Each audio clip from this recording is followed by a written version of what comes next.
ஓம் சதாசிவசமாரம்பாம் சங்கராச்சார்யமத்யமாம் அஸ்மதாச்சார்யபர்யந்தாம் வந்தே குருபரம்பராம். ஓம் நாராயணம் பத்மபுவம் வசிஷ்டம் சக்திம் ச தத்புத்திரபராசரம் ச வியாசம் சுகம் கௌடபதம் மகாந்தம் கோவிந்தயோகேந்திரமதாஸ்ய சிஷ்யம் ஸ்ரீசங்கராச்சார்யமதாஸ்ய பத்ம பாதம் ச ஹஸ்தாமலகம் ச சிஷ்யம் தம் தோட்டகம் வார்த்திககாரமன்யான் அஸ்மன் குருன் சந்ததமானதோஸ்மி. ஓம் வியாசாய விஷ்ணுரூபாய வியாசரூபாய விஷ்ணவே நமோ வை பிரம்மநிதயே வாசிஷ்டாய நமோ நமः. ஓம் நமோஸ்து தே வியாசவிசாலபுத்தே புல்லாரவிந்தாயதபத்ரநேத்ர ஏன த்வயா பாரதத்தைலபூர்ணः பிரஜ்வாலிதோ ஞானமய பிரதீபः. ஓம் வசுதேவசுதம் தேவம் கம்சசாணூரமர்தனம் தேவகீ பரமானந்தம் கிருஷ்ணம் வந்தே ஜகத்குரும். ஓம் ஸ்ருதிஸ்மிருதிபுராணானாம் ஆலயம் கருணாலயம் நமாமி பகவத்பாத சங்கரம் லோகசங்கரம் சங்கரம் சங்கராச்சார்யம் கேசவம் பாதராயணம் சூத்ரபாஷ்யக்ருதோ வந்தே பகவந்தௌ புனః புனः. ஓம் நமோ பிரம்மாதிப்யோ பிரம்ம வித்யா சம்பிரதாய கர்த்ருப்யः வம்சரிஷிப்யோ மகத்யோ நமோ குருப்யः. சர்வோபப்ளவரகித பிரஜானகணः பிரத்யகர்த்தோ பிரம்மைவாகம் அஸ்மி. ஓம் ஈஸ்வரோ குருராத்மேதி மூர்த்திபேத விபாகினி व्योमवत् व्याप्तदेहाय दक्षिणामूर्तये नमः. ओम सहना भवतु सहनौ पुनक्तु सह वीर्यं करवावहै तेजस्विनावधीतमस्तु मा विद्विषावहै. ओम शान्ति शान्ति शान्तिः. हरिः ओम ஸ்ரீ குருப்யோ நமக. ஹரிஹி ஓம். பக்கம் 97 அம்சாதிகரணம். கடைசி அதிகரணம். அம்சஹாம் நானா விபதே சாத் அந்யதா சாபி தாசகிதவாதித்வம் அதீயத ஏகே மந்திரவர்ணாச்ச அபீச்ச ஸ்மரியதே பிரகாசாதிவத் நைவம் பரஹ ஸ்மரந்தி ச அனுஜ்ஞா பரிகாரோ தேகசம்பந்ததாத் ஜோதிராதிவத் அசந்தேஸ்ச அவ்யதிகரஹ ஆபாசயேவ ச அதிர்ஷ்டாநியமாத் அபிசந்த்யாதிஷ்வபி சைவம் பிரதேஷாதிதி சேன்ன அந்தர்பாவாத் இதி ஸ்ரீமத்கிருஷ்ணத்வைபாயன கிருத பிரம்மசூத்ரேஷு த்விதீயாத்யாயஸ்ய திருத்தீயபாதசமாப்தः. ஆரம்பம்னா முடிவு உண்டு. இப்போ 47வது சூத்திரத்துக்கு வந்திருக்கோம். ஸ்மரந்தி ச யுக்தி ஸ்ருதி ஸ்மிருதி. ஸோ ஃபஸ்ட்டு லாஜிக்காக சொல்கிறாரு, அதுக்கப்புறம் ஸ்ருதி வாக்கியத்தை வச்சு சொல்கிறாரு, அப்புறம் ஸ்மிருதி வாக்கியத்தை வச்சு சொல்கிறாரு. எதை சொல்கிறாரு? பரமாத்மா ஜீவாத்மா பற்றி சொல்கிறாரு. ஓகே, பரமாத்மானா பகவான், கடவுள், ஈஸ்வரா, எல்லாம். ஓகே, ஜீவாத்மானா நான் தான், இந்த ஜீவா. ஸோ இந்த ஜீவா பற்றி நம்ம தெரிஞ்சுக்க போகிறோம், பரமாத்மா பற்றி தெரிஞ்சுக்க போகிறோம். அப்புறம் ஜீவாத்மாவுக்கும் பரமாத்மாவுக்கும் என்ன சம்பந்தம் அதை பற்றி தெரிஞ்சுக்கிறது தான் இந்த வேதத்தை நம்ம படிக்கிறோம். நம்ம பரமாத்மா எப்படிப்பட்டவர்? அசம்சாரி பரமாத்மா. ஜீவா எப்படிப்பட்டவன்? சொல்லவே வேண்டாம், சம்சாரி ஜீவா. இப்போ சம்சாரி ஜீவா, அசம்சாரி பரமாத்மா, இது கிளியராக இருக்குது நமக்கு. எப்போ டவுட் வரும்னா இது ரெண்டும் ஒன்றுன்னு சொல்லும்போது டவுட் வரும், புரியுறதா? அப்போது அசம்சாரி பரமாத்மா இந்த சம்சாரி ஜீவாவை சேர்த்துண்டா, ஐக்கியம் பண்ணிண்டா, ஒன்றுன்னு சொன்னால் இந்த அசம்சாரி பரமாத்மாவுக்கு சங்கதோஷம் வந்துடாதா? இப்போ சங்கதோஷன்னு பேர். இதுக்கு பேர், யாரோட நம்ம போய் பழகிறோமோ அவங்களுடைய குணாதிசயங்கள்லாம் நமக்குள்ளார வந்துடும். அதுபோல் நீங்கள் எந்த சுவாமியை கும்பிட்றீங்களோ அந்த சுவாமியை நினச்சிக்கிட்டே இருந்தீங்கன்னா அந்த சுவாமியோட சக்தியெலாம் நமக்குள்ளார வந்துடும். இதுதான் பேசிக் இது விஷயம். அப்போது 47 ஸ்மிருதி கோட் பண்ணுறாரு சங்கராச்சாரியார். அது மகாபாரதத்திலேருந்து எடுத்துக்கிறார். அவர் ஒரு பெரிய genius. I want full man, heart of Buddha, head of Shankara அப்படின்றார். ஸோ அந்த மாதிரி heart of Buddha, hands of Janaka, Janakan மாதிரி பற்றற்று வேலை பண்ணணும். புரியுது? ஹிருதயத்தில் எப்படி இருக்கணும்? லவ், அது புத்தா மாதிரி இருக்கணும். அறிவு எப்படி இருக்கணும்? சங்கரன் மாதிரி பளிச்சுன்னு இருக்கணும். புரியுதா? அவர் 1,00,000 ஸ்லோகத்தில் கண்டுபிடிச்சி இதுக்கு ரிலேட்டிவாக ஒரு விஷயத்த சொல்கிறார். அதுதான் அவருடைய ஜீனியஸ். தத்திர யக பரமாத்மா, அதுக்கு அட்ஜெக்டிவ் நித்யகா நிர்குணகா. நித்யகா நிர்குணகா பரமாத்மா தத்திர யக ந லிப்யதே, அவர் பாதிப்புதில்லை. எது மாதிரி? பத்மபத்திரம் இவ அம்பசா, தாமரை இலை தண்ணீர் மாதிரி அவர் இருக்கிறார். புரியலா? இந்த பரமாத்மா எப்படி இருக்கிறார்னா தாமரை இலை தண்ணீர் மாதிரி அவர் பாதிக்காமல் இருக்கிறார். அதே மாதிரியே இந்த ஜீவன் பாதிக்காமல் வந்துட்டானா அவனுக்கு ஜீவன் முக்தன் பேர். நம்ம எந்த விதத்துலேயும் எந்த நேரத்துலையும் பாதிக்காமல் ஒரு மைண்டை நமக்கு கொடுத்துட்டானா you are great, you are ஞானி. புரியுறதா? ஸோ அதனால் சோம்பிய பிரம்மவித்து ந பிரம்மவித்து ஸ்வயம் பிரம்ம, அப்படி வித்யாரண்ய சுவாமிகள் சொல்கிறாரு. வித்யாரண்ய மகா சுவாமிகள் என்ன சொல்கிறாரு? இந்த பிரம்மன் இருக்க அது நேச்சுரலாக இருக்கிறது, பிரம்மன் தான் இருக்கிறது. நம்ம அந்த பிரம்மஸ்வரூபன்றதை மறந்துட்டோம். அதனால் இப்போ ஞாபகப்படுத்திக்கிறோம். நீ பிரம்ம ஞானி ஆக்கிறதுக்காக ட்ரை பண்ணலை, நீ பிரம்மஸ்வரூபமே இருக்க அப்படின்றதுக்காக இவ்வளோ முயற்சி நம்ம எடுத்துக்கிறது. நீங்களும் அதுக்காக முயற்சி பண்ணி கூடவே ட்ராவல் பண்ணி வந்துட்டுருக்கீங்க. இது ரொம்ப இம்பார்ட்டன்ட். அப்போது அச்சோபி சன்னவ்யயாத்மா பூதானமீஸ்வரோபி சன் பிரகிருதிம் ஸ்வாமதிஷ்டாய சம்பவாம் யாத்ம மாயையா.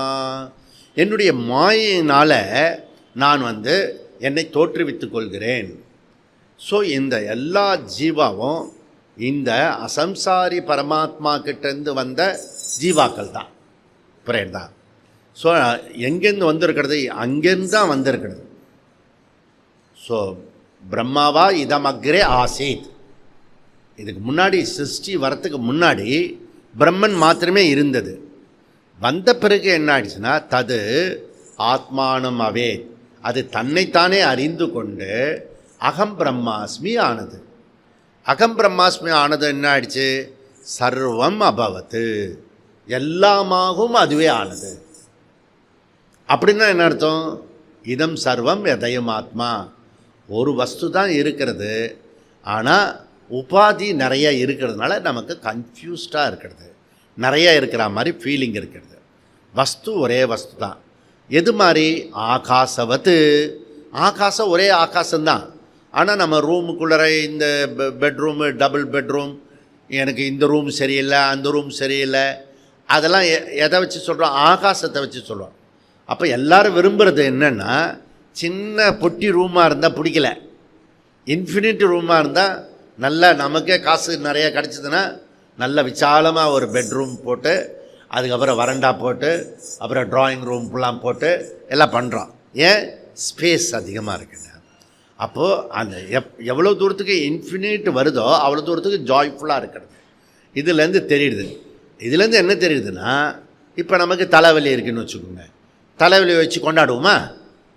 அது போக்குறதுக்காக என்னென்னோ ட்ரை பண்ணுவோம். ஏன்? தலைவலி என்னுடைய நேச்சர் கிடையாது, அது ஃபாரின். இப்படிதான் அது வந்தது, அது எப்படியாவது போக வைக்கணும். புரியுறதா? போக வைக்கிறதுக்கு. அப்போ தலைவலி வந்துட்டு பாரமாக இப்படி ஷேக் பண்ணால் கூட சில பேருக்கு வலிக்கும். இப்படிதான் அப்படிலாம் அனுபவம்லாம் இருக்கும். புரியுதா? சப்போஸ் அது கிளியர் ஆகிடுச்சின்னு வச்சுக்கோ, அப்போ தான் மறந்துடுவான் இந்த மனுஷன். புரியுதா? அப்போ இப்படி ஆட்டி பார்க்கணும். ஓ, நல்லா தான் இருக்குது, கரெக்டாக இருக்குது, கிளியர் ஆகிடுச்சின்னு அர்த்தம். அப்போ என்ன ஆயிடுது? உனக்கு யதாஸ்தானத்துக்கு வந்துட்ட. தலைவலி உன்னுடைய சொரூபம் இல்லை. அது போன பிறகு என்ன ஆயிடுச்சு? யதாஸ்தானத்துக்கு வந்துட்டேன்.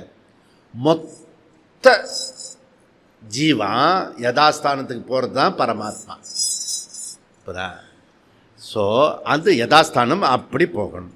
இப்போ 48 இது ஸ்மிருதிஞ்ச ஸ்மிருதி உதாரணம் கொடுத்தாரு மகாபாரத. இப்போ அடுத்தது 48வது சூத்திரம். 48வது சூத்திரத்தில் எவ்வளோ ஜீனியர்ஸ் நம்ம ஆளுங்க, ரிஷிகள், சாதுக்கள், பெரியவர்கள், முனிவர்கள், அந்த பரம்பரையில் நம்ம வந்திருக்கோமே, அதுவே ஆச்சரியமாகவும் கர்வப்பட வேண்டிய விஷயம். ஒரு விஷயத்தை எப்படி எடுத்துகிட்டு கொண்டு போகிறாங்க. அதாவது கர்மகாண்டத்தில் அதிகாரி பேதம் இருக்கிறது. நிறைய பேருக்கு கன்ஃபியூஸாக இருக்கும். 400 சம்பிரதாயம் இருக்குது. அதில் என்ன அப்படின்னா அதிகாரி பேதம். தான் அதில் லோகோ பின்ன ருச்சிகி.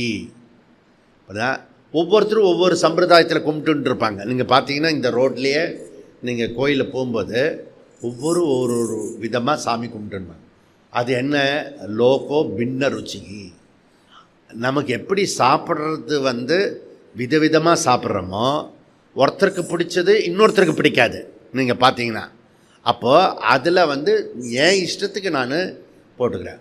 இப்போ கலர் ட்ரெஸ் போட்டுட்டு வந்திருக்கோம், ஒவ்வொருத்தரும் ஒவ்வொரு ட்ரெஸ்ஸு வாங்கிக்கிறோம். புரியுதா? அந்த மாதிரி தான் ஈஸ்வரனையும் நான் கும்பிடுற வழிபாடு இருக்கேன், அந்த மாதிரி தான் கும்பிடுறோம். அதே வேதாந்தத்துக்கு வந்துட்டிங்கன்னா உன் இஷ்டத்துக்கெல்லாம் பண்ணக்கூடாது. லோகோ பின்ன ருச்சிக்கு கிடையாது. அங்கே குப்பனாக இருந்தாலும் சுப்பனாக இருந்தாலும் அங்கே அதிகாரி பேதத்துவம். இப்போ ஹரிச்சந்திர பெரியாளா அந்த சண்டாளன் பெரியாளா அப்படி கம்பேரிசன் பண்ண முடியாது. இவன் தர்மத்தில் வசத்தியாக இருக்கான் ஹரிச்சந்திர மகாராஜா, இவன் வேதாந்தத்தில் அதிகாரித்தத்தோடு இருக்கான். புரியுறதா? லோகோ பின்ன ருச்சிக்கு ஹரிச்சந்திரா அவன் சத்தியத்தை கடைப்பிடிக்கிறதுக்காக அவன் சுடலை காக்கிறதுக்கு கூட தயாராக இருந்தான். புரியுதா? எது வேணால் பண்ணலாம். புரியுதா? வேறு ஒரு இடத்துல கூட தன்னை வேலைக்கு ஜாயின் பண்ணியிருக்கலாம் அவர். புரியுறதுல? இது சுலபமாக ஜாப்பு கிடச்சது, அதனால டாஸ்க் மாஸ்கில் சேர்ந்துட்டார். ஓகே, அதனால் இதில் லோகோ பின்ன ருச்சிக்கு. ஆனால் இந்த சண்டாளன் சங்கராச்சாரியர்கிட்ட பேசுகிறது இருக்குல்ல, அது நம்ம இஷ்டத்துக்கு ருச்சிக்காக சொல்கிறதில்ல, அது நாலேஜ். இது கர்மா. புரியுறதா? இப்போது அந்த கர்மாவை பற்றி எம்பசைஸ் பண்ணுறது கர்மகாண்டம். வேதத்தினுடைய பின்பகுதி இருக்கிறது வேதாந்தம். வேதாந்தத்தில் தகுதி வேணும். முன்னாடி இருக்கிறதுல கர்மகாண்டத்தில் டிஃப்ரென்ஷியல் இருக்கிறது, வேறுபாடு இருக்கிறது. அந்த வேறுபாடு இருக்கிறதுனால தான் வேதம் உபனிஷத் இந்த ஆள் இதை செய்யணும், இந்த ஆள் இதை செய்யக்கூடாது, டூஸ் டோன்ட்ஸ் சொல்லி கொடுக்கறது வேதம். புரியுதா? இதில் கன்ஃபியூஸ் பண்ணிடுவாங்க. புரியுதா? அப்போது இதில் அனுஜனா ஆர்டர், கட்டளை இடுறது வேதம். இப்படி பண்ணு விதி, பரிகாரகா நிஷேதம், டூஸ் டோன்ட்ஸ், விதி நிஷேதம் பண்ணுறது. எதை பொறுத்து இருக்கிறது அப்படின்னா தேக சம்பந்தத்தாத், தேக சம்பந்தம். ஸோ தேக சம்பந்தத்தினால தான் இதை பண்ண முடியறது. புரியுதா? அப்போது 43, 44, 45 என்ன சொன்னார்? ஜீவாத்மா பரமாத்மாவுடைய அம்சம் சொன்னார். ஜீவாத்மா பரமாத்மாவுடைய அம்சம், அம்சி பாவனையை சொன்னார். அதை சொல்லி முடித்தோடனே அங்கே பேத அபேத வாக்கியத்தை நம்ம படித்தோம். புரியுதா? அப்போ இது ஒரு அற்புதமான ஒரு விஷயமா பேத அபேத வாக்கியம் பண்ணிவிட்டு அதுக்கப்புறம் பெஸ்ட் மெத்தடு அம்ச, இந்த பேத அபேத வாக்கியத்தை சமரசம் படுத்துறது எது அப்படின்னா ஸ்ருதி வாக்கியத்தில் ஜீவாத்மா அநேக சொல்கிறது, பரமாத்மா ஐக்கியம் சொல்கிறது. இதை ஒன்றுபடுத்துகிற ஒரு வாக்கியம் எது? ஸ்ருதி வாக்கியத்தை நம்ம சமரசப்படுத்தலைன்னா அம்ச, அப்படி விசிஷ்டாத்வைத்தை சொல்கிறாங்க. அம்ச சொல்லிட்டோம்னா நம்ம பேத வாக்கியத்தையும் அக்காமடேட் பண்ணிக்கலாம், அபேத வாக்கியத்தையும் பண்ணிக்கலாம் அப்படின்னு சொல்கிறாங்க.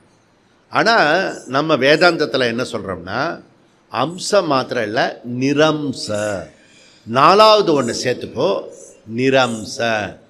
அப்போ இந்த அம்ச வாக்கியமோ நிரம்ச வாக்கியமோ சமரசம் வரலை, சமாதானம் வரலை. அப்போது அதுக்கு ஒரு வழி சொல்கிறாரு சங்கராச்சாரியார்.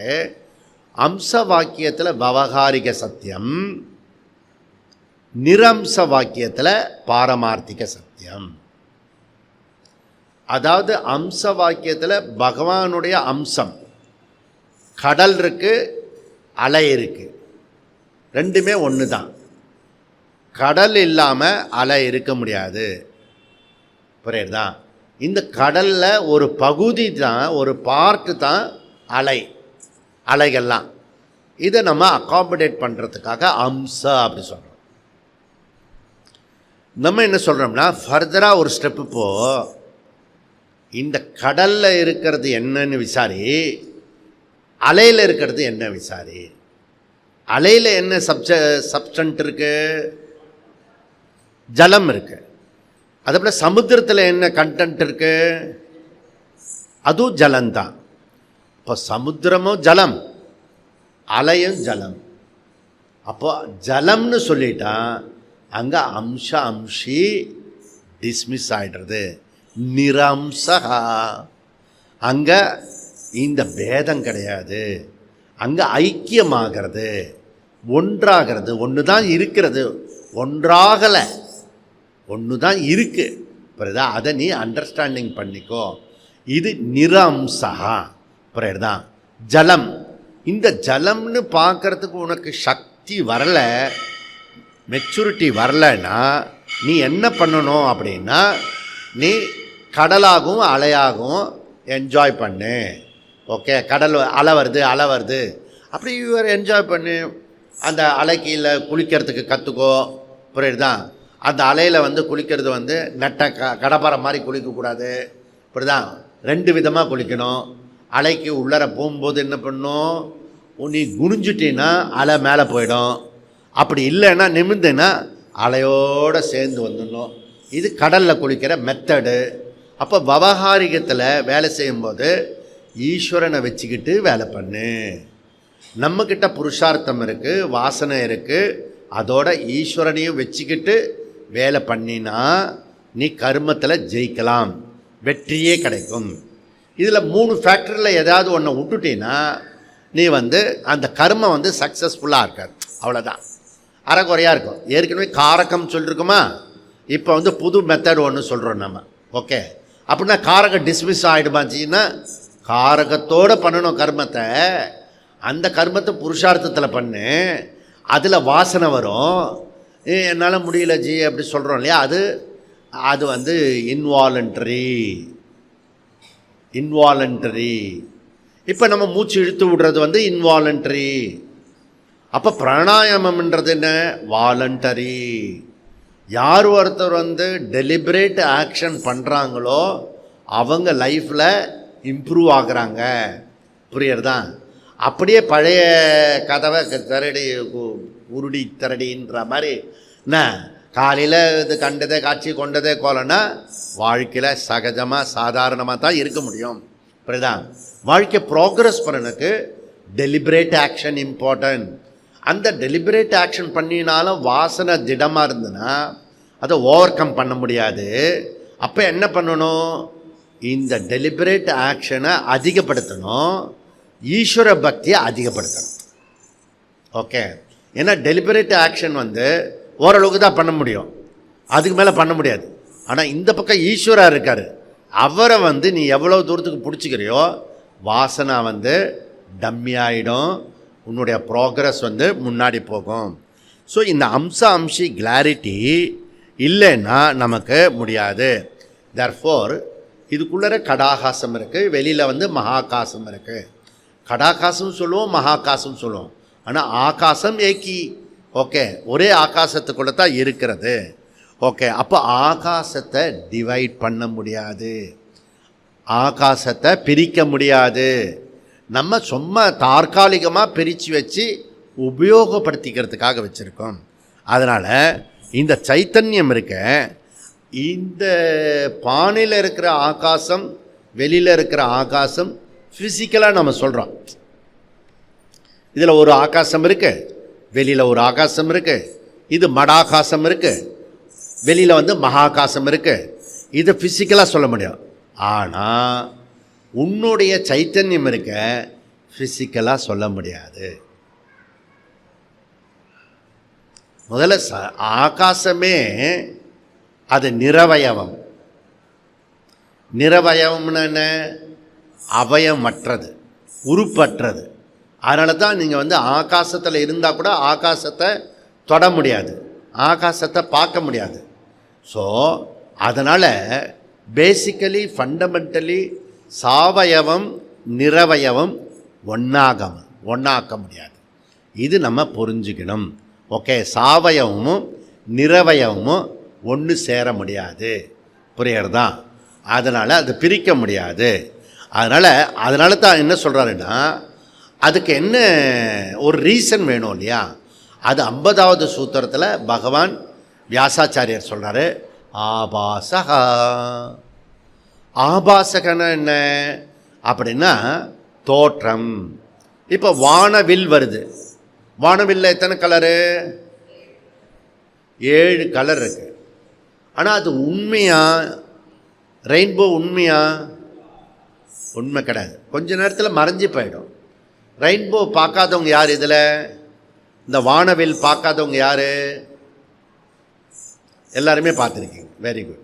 ஓகே, அப்போ அது பார்க்கறதுக்கு ரொம்ப அழகாக இருக்கும். அது வரும்போதே போய் பார்த்துடணும், ஏன்னா அது தோற்றம். அதுக்கு பேர் என்ன? தோற்றம். நம்ம லைஃப்பை என்ன பண்ணுறோன்னா ஃப்ளாஸ்க்கு மாதிரி கொஞ்சம் அந்த சூடு இருக்கு இல்லையா, இன்சிடென்டல் அந்த நேச்சர் இருக்கு இல்லையா, ஃப்ளாஸ்க்கு மாதிரி கொஞ்சம் ஊற்றி வச்சுருக்கோம். 2 மணி நேரம் 5 மணி நேரம். இந்த ஃப்ளாஸ்க்கு எவ்வளோ நேரம் இருக்கும்? 50 வருஷம் 60 வருஷம். நேற்றுக்கு 63 வருஷத்தில் அந்த ஃப்ளாஸ்க்கு சூடு போயிடுச்சு. நாராயணன் போயிட்டார், புரியுதா? நாராயணன் போயிட்டார், ரமேஷ் போயிட்டார், பாண்டேஜி போயிட்டார். இப்படி வந்துட்டே இருக்க, நீ மாத்திரம் இருக்கேன்னு நினைக்கிறியா? இது என்ன உன்னை சொல்கிறது? ஒவ்வொரு ஆளாக அந்த 60 தாண்டினோடனே ஒவ்வொரு ஆளாக போகும். ஐயோ பேசிகிட்டு இருந்தாருங்க போயிட்டாருங்க, அப்படி தாங்க போவாங்க. அப்படியே இருந்தால் உனக்கு வந்து அப்புறம் ஜானகி மஹாலில் எவ்வளோ பேருக்கு இடம் கொடுக்க முடியும்? அதனால் இது வந்து ஃப்ளாஸ்க்கு மாதிரி நம்ம வச்சுட்டு இருப்போம். புரியுதா? இந்த ஃப்ளாஸ்கில் வந்து சூடு பகவான் வந்து உன்னுடைய கர்மத்தை வச்சிருக்காரு. புரியுதா? நீ வந்து அந்த ஃப்ளாஸ்க்குள்ளரையே வந்து யூஸ் பண்ணுறத பொறுத்து இருக்கு, உபயோகப்படுத்துறத பொறுத்து இருக்கு. புரியுதா? யூஸ் பண்ணு இது.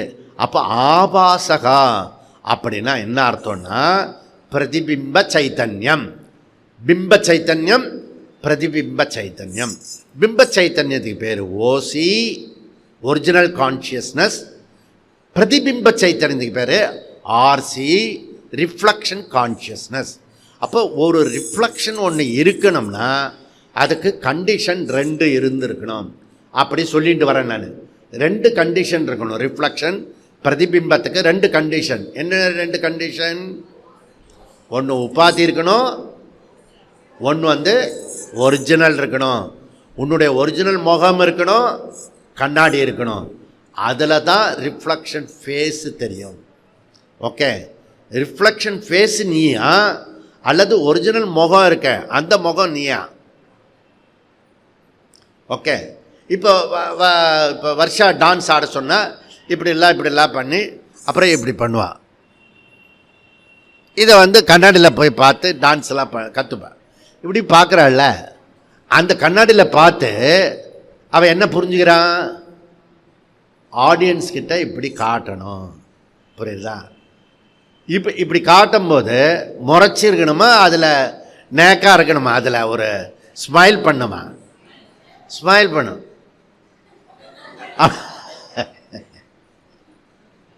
அப்போ அபிநயமே வேஸ்ட்டாக போயிடும். புரியுறதில்ல? அப்போது அந்த கண்ணாடியில் அவங்களுடைய டீச்சர் தெரிவாங்களா? தெரிய மாட்டேன். ஓகே, அப்போ அந்த கண்ணாடியில் யார் பார்க்குறாங்களோ அவங்க முகம்தான் தெரியும்.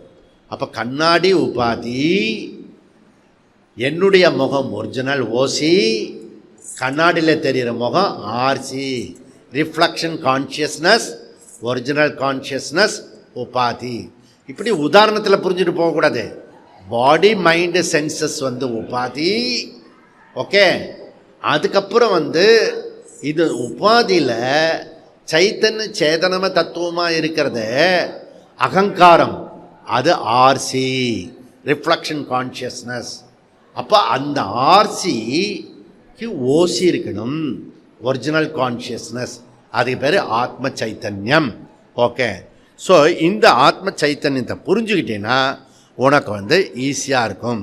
அப்போ பாரமார்த்திக சைத்தன்யம், பிம்ப சைத்தன்யம், அது எந்த விவகாரத்திலையும் ஈடுபடாது, சாட்சி அது. புரியுதா? தேர்ஃபோர் பாரமார்த்திக சைத்தன்யம் அவ்வகாரியம். விவகாரிக சைத்தன்யம் எது? சர்வ வியவகாரிக யோக்கியதா. ஓகே, இவர் ஆர்சி அகங்கார ஜீவாத்மா என்ன வேணால் பண்ணலாம். காட்டுக்கு போகலாம், கோயிலுக்கு போகலாம், ஷாப்பிங் போகலாம், நல்லா இழுத்து போட்டு தூங்கிடலாம், என்ன வேணால் ஆர்சி பண்ணலாம். ஓகே, இப்போ நேற்றுக்கு ஃப்ரீயாக விட்டோம். ஒரு ஆர்சி ஒரு மாதிரி பண்ணிச்சு. எது தேவையோ அந்தந்த ஆர்சி அது முடிவு பண்ணி செஞ்சுது. இப்போ புரியுதா? அந்த ஆர்சியில் இருக்கும்போதே ஆரம் தான் இந்த ப்ராப்ளம். எனக்கே ரொம்ப பெயின், தலைவலி, நானே ரொம்ப கஷ்டப்பட்டிருக்கேன். பேக்கில் பெயின், அதில் பெயின், இதில் பெயின், ஸ்டொமக் பெயின், என்ன கண்ணெல்லாம் பூத்தே போயிடுச்சு, அப்படிலாம் சொல்கிறது என்னது? அது ஆரம். இந்த இவன் இருக்கான அதி புத்திசாலி, அந்த ஆரமுடைய விஷயத்தெல்லாம் ஆர்சியில் ஏற்றி வச்சுட்டான். அதனால் சங்கராச்சாரியர் என்ன சொல்கிறாரு?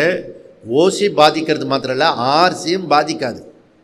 உன் அகங்காரம் ஆல்சோ, பாடி இப்படி இருக்கிறது அப்படின்னு பாடியை பிரிச்சுக்க தெரியணும். எப்போ நீ ஜீவான்னு வந்துட்டியோ பாடியை பிரிச்சுக்க தெரிஞ்சவன் தான் ஜீவா. ஏன்னா ஜீவா நித்யா, பாடி அனித்யா. அப்போ இந்த பாடி என்ன ஆகிறது? ஷட்டி விகாரம் உடைய பண்ணி நேற்றுக்கு நாராயணன் போயிட்டா மாதிரி போயிடுவார். நாராயணா நாராயணா, ஏன் நாராயணன் சொல்கிறேன்? அவ பேர் சொன்னாது புண்ணியம் கிடைக்கும். புரியுதா? நாராயணா நாராயணா. இப்போ எடுக்க போகிறாங்க. இப்போ கொஞ்சம் அந்த இடத்துல எல்லாரும் ஒன்று அழுதுன்னு இருப்பாங்க. புரியுதா? ஓகே, அது சம்மந்தப்பட்டவங்களாம் யாரெல்லாம் வராங்களோ அப்போ கொஞ்சம் வேகமாக அழுவாங்க. புரியுதா? ஸோ அந்த மாதிரி அழுதுகிட்டே இருப்பாங்க. அப்புறம் 11 மணிக்கு எடுத்துருவாங்க. ஓகே, அதுக்கப்புறம் போகிற இடத்துல சாணி எல்லாம் தெளித்து எல்லாம் திருப்பி பண்ணி திருப்பி ரிட்டர்ன் வருவாங்க 4 மணிக்கு.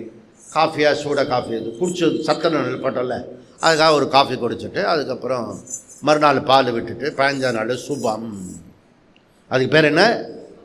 சுபம். நல்ல காலமாக போயிட்டான் அப்படின்னு புரியுதுல? சுபம். நமக்கு வந்து சுகம்னு தரிசனம் இருக்கு. சுகம் ஏன்னா கியூவில் போக வேண்டாம், அதுக்கு பேர் சுகம். மனுஷனே போயிட்டான்னு வச்சுக்கோ, அதுக்கு பேர் என்ன? சுபம். நல்லா தான் பேர் வச்சுருக்கான். புரியுதா? எல்லாமே அழகாக தான் பேர் வச்சுருக்கான். நீ இதெல்லாம் புரிஞ்சுண்டு பரமாத்மாவை பிரம்மத்தை இந்த சரீரத்திலேயே கண்டுபிடிச்சிட்டேன்னா இவனுக்கு வந்து சுகம் தரிசனத்துக்கு போவான்னா சுகமாகவே இருக்கலாம். நீ புரியுதா? உங்ககிட்டயே சுகமாக இருக்கலாம். அப்போது இந்த பிரதிபிம்ப சைத்தன்யம், சிதாபாச சைத்தன்யம், ஜீவாத்மா. அப்போது இந்த எதுக்கு இருக்கான் இந்த ஜீவா? உலக தொடர்புடையவன், உலகத்தில் கான்டாக்ட் பண்ணிக்கக்கூடியவன். இவனு தான் சிதாபாச ஜீவாத்மா சைத்தன்யம் இருக்கு. அவன் தான் பிரமாதா, கர்த்தா, போக்தா, மந்தா, பலமானந்தா. அதுக்கு சாஸ்திரத்தில் இல்லை. புரியுதா? எப்பயுமே பழமின்னு இருப்பான். அவன்லாம் யார்? அகங்காரி ஜீவாத்மா, சிதாபாச சைத்தன்ய ஜீவாத்மா, சிதாபாச சைத்தன்ய ஜீவாத்மா. புரியுதுதான்? அப்போது சித்து பிரதான ஜீவாத்மா, சிதாபாச பிரதான ஜீவாத்மா. நீ எதில் இருக்க போகிற? சித்து பிரதான ஜீவாத்மாவாக இருக்க போறியா அல்லது சிதாபாச பிரதான ஜீவாத்மாவாக இருக்க போறியா? சிதாபாச பிரதான ஜீவாத்மாவாக இருந்தால் புலம்பலாக இருக்கும். சித்து பிரதான ஜீவாத்மாவாக இருந்தால் என்ன பண்ணுவான்? பிரிச்சுக்கிறான். ஆரம் வேற, ஆர்சி வேற, ஓசி வேற. இப்போ ஆர்சி ஒன்றும் கஷ்டப்படலை, ஆரமுடைய கஷ்டத்தை ஆர்சி ரெக்கக்னைஸ் பண்ணுறது, நான் அதுக்கு சம்பந்தம் இல்லை, ஜவாப்தாரி இல்லை. இது தெளிவாக இருக்குது. புரியுதுதான்? இது சித்து பிரதான. சிதாபாச பிரதான ஜீவானா என்ன பண்ணுவான்? அந்த ஆரம்பில் இருக்கிறதெல்லாம் கிளைம் பண்ணி ஆனந்தமாக துக்கப்பட்டு இருப்பான். புரியுதா? அது நம்ம ஒன்றும் செய்ய முடியாது, அது அவனுடைய பர்த் ரைட். நம்ம வந்து அதை விட்டுடணும். அப்போ எத்திர சிதாபாசகா தத்திர தத்திர உபாதி. எத்திர சிதாபாசகா தத்திர தத்திர உபாதி. இப்போ ஆர்சின்றது விவகாரிக சத்தியம், ஓசின்றது பாரமார்த்திக சத்தியம். இது ரெண்டும் நம்ம புரிஞ்சுக்கிட்டோம்னா ஒன்றுமே பிரச்சனை கிடையாது. புரியுறதான்? அப்போது ஜீவாத்மா பரமாத்மாவுடைய தன்மை இருக்கும். இந்த ஜீவாத்மாவில் நம்ம ஜீவாத்மா பற்றி சொல்கிறேன். அதில் 2 விஷயம் இருக்குது, 2 தன்மை இருக்குது நம்மக்கிட்ட. பரமாத்மாவோட தன்மை, ஓசியோட தன்மையும் இருக்குது. ஆத்மாவோட சேதன தத்துவமும் நம்மக்கிட்ட இருக்குது. உபாதியினுடைய அந்த ஜட தத்துவமும் நம்மக்கிட்ட இருக்கிறது. உபாதியினுடைய தன்மையும் இருக்குது. அதுபோல் ஓசியோட தன்மை, ஆத்மாவோட தன்மையும் 2 கலந்து இருக்கிறது நம்மக்கிட்ட. புரியுதா? அவனுக்கு பேர் ஜீவாத்மா. அப்போது ஏற்கனவே நம்ம என்ன சொல்கிறோம்? கர்த்தா கரண விவேகம் படித்தோம் சங்கிரமணத்தில். கர்த்தாவை பிரிச்சுக்கோ, கரணத்தை பிரிச்சுக்கோ. கரணத்தில் இருக்கிறதெல்லாம் கர்த்தாவாக்காத, கர்த்தா வேற, அது அகங்கார கர்த்தா, கரணம் வேற அப்படின்னு சொன்னோம். இப்போ என்னன்னா 2த்தையும் சேர்த்துட்டோம். கர்த்தா கரணத்தை சேர்த்து ஆர்சி சிதாபாச ஜீவாத்மான்னு இப்போ சொல்கிறோம். புரியுதா?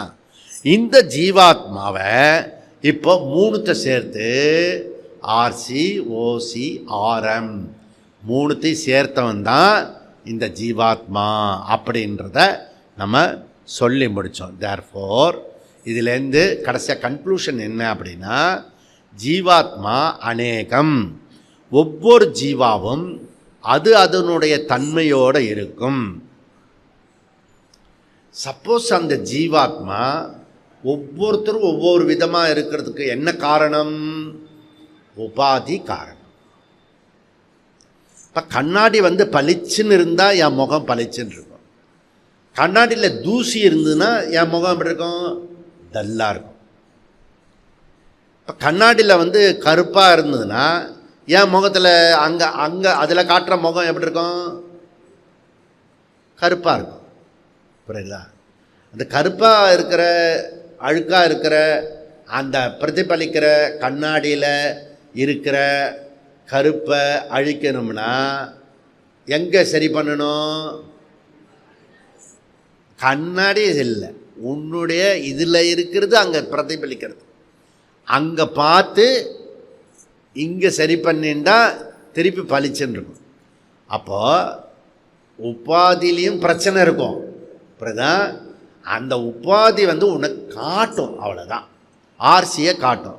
அந்த ஆர்சியை காட்டும்போது நீ ஆர்சியை சரி பண்ணணும் ஒழிய, புரியுதான்? ஆர்சி சரி பண்ணுறதுக்கு நீ ஒரிஜினல் முகத்தை சரி பண்ணிக்கிற.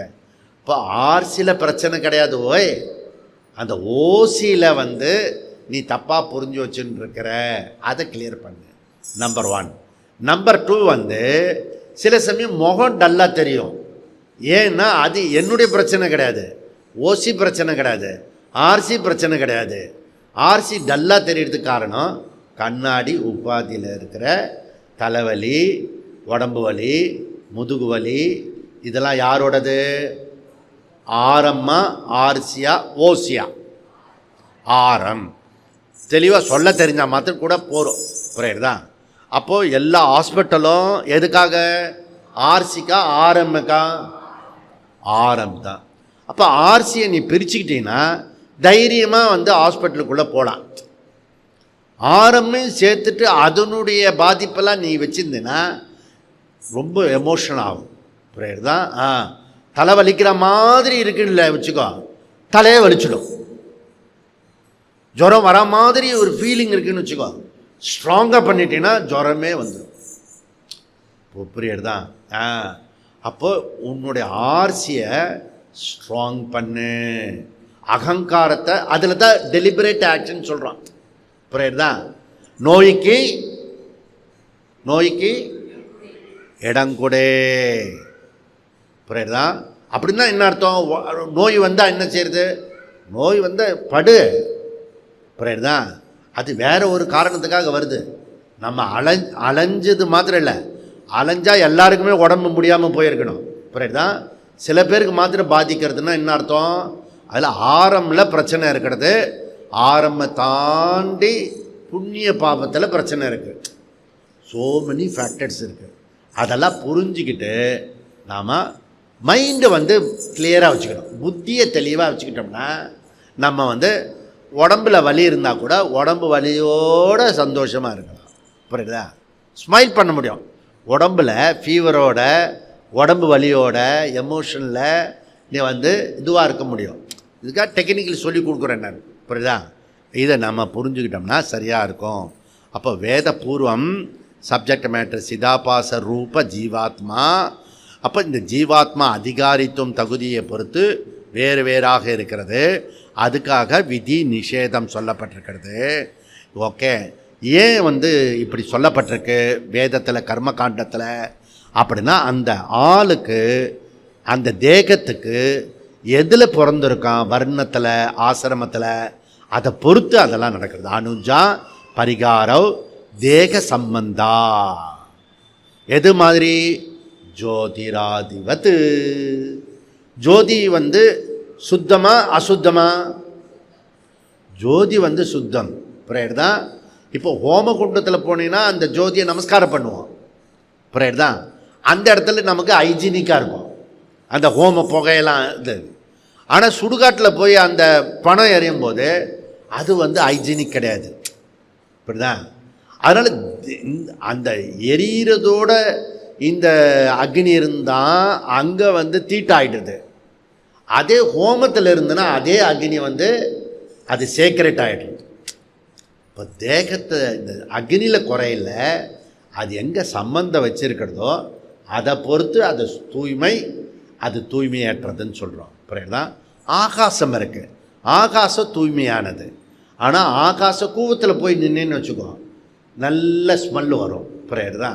அதே நந்தவனத்தில் போய் நல்ல மல்லிகை பூ பூக்கிற இடத்துல அங்கே போய் அந்த இடத்துக்கு போனேன்னா எப்படி வரும்? ஆனந்தமாக இருக்கும். அப்போ நீ பிருந்தாவனத்தில் இருக்கியா, கூவத்தில் இருக்கியா, எந்த ஆகாசத்தில் இருக்கிற? ஆகாசத்துக்கு மல்லிகை பூவோ இல்லை கூவமோ பிரச்சனை கிடையாது. அக்னிக்கு ஹோமமோ அல்லது சுடுகாடோ முக்கியம் இல்லை, அந்த சம்பந்தத்தினால அது வந்து பிரதிபலிக்கும். அதுபோல் கர்மகாண்டத்தில் இந்த ஜீவாத்மா அவனுடைய பிறப்பு, அவனுடைய கர்மா, அதை வந்து சொன்னால் உங்களுக்கு புரியும். இப்போ டாக்டர் சர்ஜன் பண்ணுறாரு, சர்ஜன் வரும்போது முன்னாடி வழியாக வரணும். அது இதெல்லாம் பண்ணி இந்த இரண்யெல்லாம் பண்ணி இதெல்லாம் பண்ணி இரண்யாவுக்கு கீழே ஒன்று இருக்கிறது ஆப்ரேட் பண்ணி கட் பண்ணி எடுப்பாங்க. அதில் அதை மசாலாலாம் சாப்பிட்டிங்கன்னா கட் பண்ணிவிடுவாங்க. அப்பரண்டிஸ் அதுதான் ஃபஸ்ட்டு ஆப்ரேஷன். நீங்கள் எடுத்துனே ஆர்ட்டுக்கு போயிடுறீங்க. நீங்கள் இப்படி தான் படிப்படியாக போனோம். அதில் கூட நான் படிப்படியாக தான் போயிருக்கேன். நான் அதை கட் பண்ணி அதை கொடுத்துருவான் கையில். புரியுதான்? அதை வந்து முன்வாசல் வழியாக எடுத்து போகணும். அந்த கைச்சாடை இதெல்லாம் வந்து பேக் டோர் வழியாக போகணும். நான் அங்கே சமத்துவம் அப்படி சொல்லி இதெல்லாம் வந்து அதெல்லாம் அப்படி எடுத்துகிட்டு போகக்கூடாது. ஓகே? அப்போ அந்த தொழில், அந்த கர்மா, அந்த விஷயம் வேறுபாடு இருக்குது. புரியுதான்? அந்த மாதிரி சம்பந்தத்தினால தான் வேறுபாடை ஒழிய, எத்தனை ஜீனியர்ஸ் பாருங்கள், சம்பந்தத்தினால விதி நிஷேதம் சொல்கிறத ஒழிய வேதம் உண்மையிலேயே சுத்தமானவன் நீ, ஆத்மா நித்யா சுத்தா புத்தா முக்தா ஆத்ம சைத்தன்யம் அப்படின்னு சொல்கிறது இந்த சூத்திரம். மீதி என்ன சொல்கிறத 5 நிமிஷம் கழிச்சு திருப்பி. ஓம் பூர்ணமத பூர்ணமிதம் பூர்ணமுதச்யதே பூர்ணஸ்ய பூர்ணமாதாய பூர்ணமே வசிஷ்யதே. ஓம் சாந்தி சாந்தி சாந்தி. ஹரி ஓம். ஸ்ரீ குருப்யோ நம. ஹரி ஓம்.